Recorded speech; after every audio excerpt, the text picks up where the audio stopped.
La grande nouveauté de ce matin, c'est que l'État, pour la première fois, reconnaît la situation de ce département. Depuis des années, les élus locaux, le secteur associatif, l'ensemble des acteurs de ce territoire alertent sur le fait que nous sommes dans un département hors norme, avec de tous les paradoxes, des grandes difficultés, mais aussi d'un dynamisme incroyable, et qu'il faut que l'action publique dans ce département change d'ambition et change de braquet.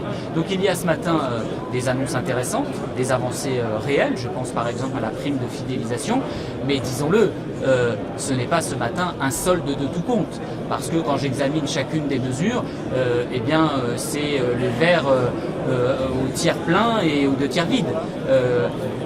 Les effectifs de police, il va falloir préciser ce dont il s'agit. Les 100 officiers de police judiciaire qui vont être formés, vont-ils être remplacés pendant la durée de leur formation? Vont-ils également être pérennisés?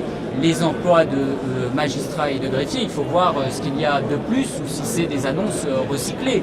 Pareil sur un certain nombre d'annonces concernant des investissements immobiliers dans la justice, dans les commissariats ou dans le secteur hospitalier. Il y a un certain nombre d'annonces qui sont ce matin du recyclage. Et puis il y a un grand manque, de mon point de vue, il y a deux grands manques. C'est bien sûr la question de l'éducation nationale.